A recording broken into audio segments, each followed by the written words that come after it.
Ya, 90,2 Serambi FM, Syiralun, terima kasih buat Anda yang masih mendengarkan talkshow interaktif bersama dengan Dinas Kesehatan Aceh dan masih bersama dengan kita kasih pelayanan kesehatan primer dan kesehatan tradisional di Dinas Kesehatan Aceh, Bapak April Heri SKM MKes. Pak, terima kasih masih bersama dengan kami, masih semangat ya Pak ya. Dan kita masih membahas mengenai kesehatan dasar dan juga kesehatan tradisional. Tadi di sesi pertama Pak Heri sudah menjelaskan bahwa memang ini kesehatan dasar ini penting dan yang paling penting bisa diakses oleh masyarakat ya Pak ya. Dan Dinas Kesehatan Aceh memastikan seluruh masyarakat Aceh bisa mengakses ini sampai yang paling terluar pun bisa dan di sini yang paling saya garis bawahi adalah bahwa di sini Puskesmas adalah gatekeeper kita kesehatan. Jadi kalau misalnya apa-apa kalau bisa ke Puskesmas itu untuk berkonsultasi. Kita berharap semua masyarakat Indonesia khususnya Aceh itu sehat semuanya ya Pak ya, seperti itu. Iya. Nah Pak, ini langsung mungkin untuk pertanyaan selanjutnya yang mungkin saya ingin tanyakan ke Bapak. Tadi kita sudah berbicara mengenai kesehatan dasar. Ini untuk kesehatan tradisional sendiri. Kira-kira apa sih Pak yang perlu dipahami oleh masyarakat ataupun komunitas kita ini terkait dengan kesehatan tradisional dan juga pengobatan tradisional? Ya, gitu. Baik, terima kasih Bu Eka kembali ya. Tentunya kalau bicara tradisional itu bukan hal asing ya buat masyarakat Aceh terutama, karena memang tanpa disadari oleh masyarakat Aceh untuk pengobatan tradisional itu sudah turun-temurun ya, sudah turun-temurun, bahkan sudah dilakukan secara empiris berdasarkan pengalaman orang tua sebelumnya.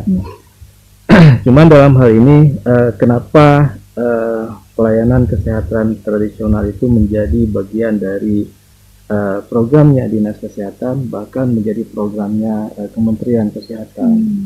Karena memang selama ini masyarakat Aceh bahkan masyarakat Indonesia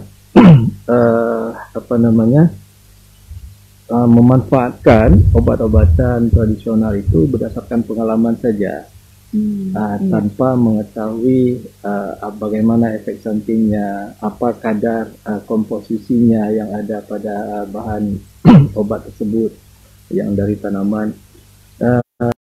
Itu menjadi bagian dari program Kementerian Kesehatan, karena memang di Indonesia memiliki 3.000 spesies tanaman obat yang biasa digunakan oleh masyarakat Indonesia pada umumnya. Namun dari 30.000 banyak ya Pak ya, 30.000 spesies. Namun pada saat ini 300 spesies yang sudah diteliti oleh Kementerian Kesehatan, yang direkomendasikan bahwa aman untuk digunakan dengan dengan standar-standar atau dosis-dosis tertentu. Jadi untuk masyarakat dalam hal ini agar bijak ya dalam memanfaatkan pelayanan kesehatan tradisional, karena memang pelayanan kesehatan tradisional itu juga diatur di dalam undang-undang, peraturan pemerintah, bahkan juga diatur di dalam keputusan Menteri Kesehatan. Jadi terhadap pelayanan kesehatan yang dilakukan oleh masyarakat umum tentu harus memiliki izin praktek pelayanan kesehatan tradisional. Itu ada ketentuannya, ada syarat-syaratnya bahkan. Karena selama ini pelayanan kesehatan tradisional itu kan berjalan sendiri tanpa dilakukan pengawasan, ya kan? Justru saat ini kita sudah mulai melakukan pengawasan tersebut dan dilakukan oleh Dinas Kesehatan Kabupaten Kota. Iya. Selama ini Pak April, kalau kita berbicara mengenai kesehatan medis ya, secara umum dan juga kesehatan tradisional sering jadi bentrokan. Ini gimana nih Pak kalau kita melihat dan Bapak menanggapi ini? Iya.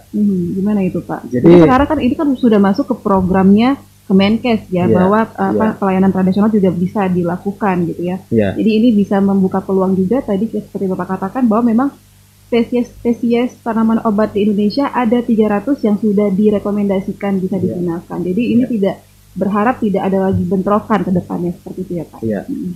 Tentu dalam pelayanan kesehatan tradisional itu kan bukan hanya pemberian obat tanaman tradisional. Iya betul. Ada 3 pelayanan kesehatan tradisional yang sudah direkomendasikan sudah bisa dapat diberikan. Salah satunya adalah akupresur. Akupresur itu beda dengan refleksi saat ini pada umumnya. Beda. Itu ya, tentunya akupresur itu juga ada titik-titik tertentu pada bagian tubuh yang dibolehkan. Jadi akupresur dengan akupuntur ini sama sebenarnya. Cuman bedanya akupresur itu tindakannya menggunakan benda keras, bisa menggunakan ujung jari misal, atau bahkan bisa menggunakan alat bantu pada titik-titik yang sudah ditentukan. Jadi tidak sembarangan bisa melakukan. Begitu juga dengan akupuntur. Akupuntur bedanya adalah dilakukan dengan menggunakan jarum, jarum akupuntur. Bahkan di puskesmas juga pelayanan kesehatan tradisional juga sudah mulai diberikan, sudah mulai, tetapi tentunya belum semua puskesmas, hanya puskesmas yang sudah kita latih tenaganya. Kalau di tempat kita di sini di Banda Aceh yang terdekat itu di puskesmas Longa. Itu pelayanan kesehatan akupuntur sudah diberikan. Bahkan dokter yang memberikan pelayanan kesehatan akupunturnya. Jadi ini bukti bahwa memang ini bahasa sederhananya ini kolaborasi ya Pak ya, kolaborasi tradisional dengan yang medis itu bisa terjadi gitu ya Pak ya. Iya, jadi kalau misalnya ada masyarakat yang kadang-kadang nggak bisa nih harus yang medis saja atau yang tradisional aja nggak bisa, ini bisa terjadi kolaborasi yang baik juga untuk bisa memberikan kesehatan juga buat semua masyarakat seperti itu ya Pak ya. Iya. Nah Pak, ini kalau kita berbicara mengenai sekarang ini, apalagi di tengah pandemi sekarang ini ya, kita lihat ini banyak masyarakat yang sudah ibu-ibu sudah mulai berkebun ini Pak gitu ya. Nah kalau kita termasuk mungkin istri Bapak mungkin ya, ibu Bapak di rumah gitu ya. Iya. Banyak ya Pak. Nah ini pastinya bisa kita manfaatkan juga ya, karena tadi juga dikatakan bahwa pelayanan tradisional dan juga obat-obatan tradisional juga itu memang ada beberapa yang bisa direkomendasikan untuk dijadikan obat seperti itu ya Pak ya.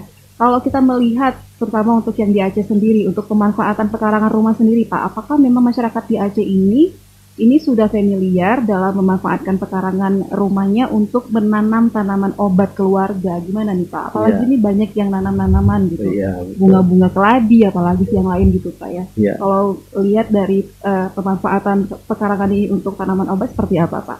Baik.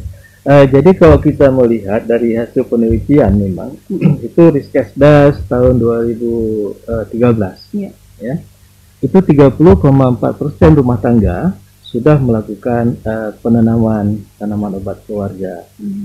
Itu 2013 belum pandemi.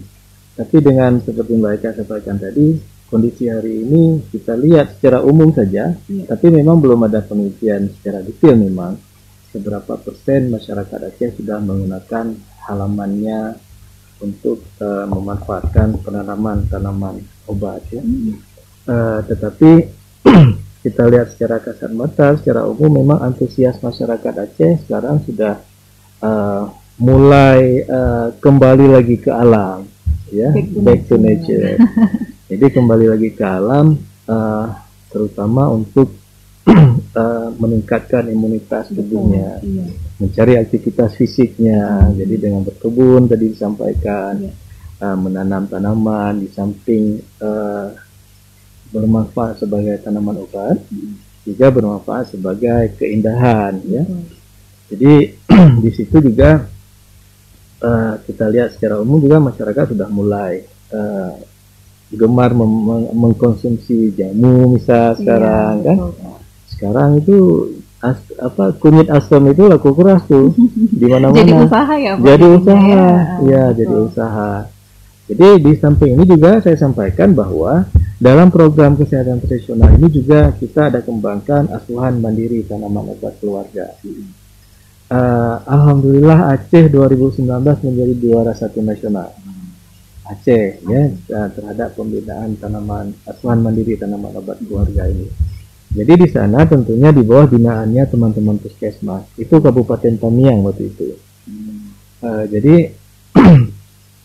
penghargaannya malah waktu itu langsung Bu Dia datang, gitu ya, hadir menerima penghargaan dari Kementerian Kesehatan.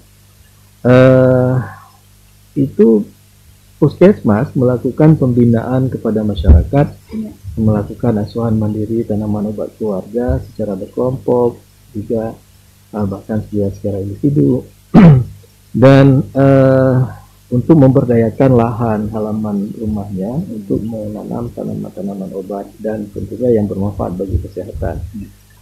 Pastinya diharapkan tanaman obat yang 300 jenis tanaman tadi yang sudah direkomendasikan dan sudah diteliti oleh Kementerian Kesehatan untuk dikembangkan. Dan saat ini juga tanaman obat keluarga itu juga menjadi pemasukan secara ekonomi kepada kelompok Asman tadi. Nah, jadi mereka sudah menjadikan itu sebagai komoditas ekonomi mereka. Juga seperti di di Biren, ya, di Kabupaten Biren, Pesangan Siblah Krung. Jadi di sana ada desa di bawah binaan Puskesmas Pesangan Siblah Krung waktu itu. Sampai saat ini juga sudah berjalan. Di sana mereka mengembangkan tanaman kelor. Ya, jadi kita tahu kan daun kelor itu banyak sekali manfaatnya. Jadi mereka kemas menjadi teh kelor.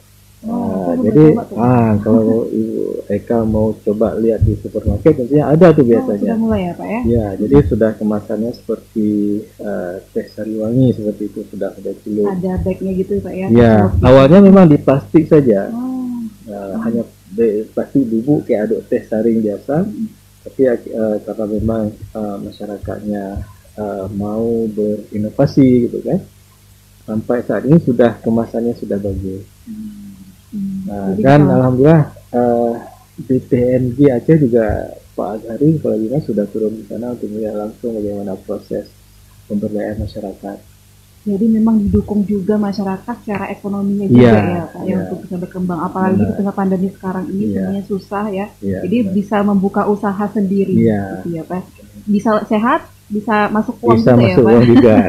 Iya. Jadi Pak Apri kalau kita melihat sekarang ini Bapak melihat nih ya masyarakat Aceh khususnya seberapa besar sih masyarakat sudah benar-benar paham pentingnya kesehatan dasar itu buat masyarakat kita gitu Pak.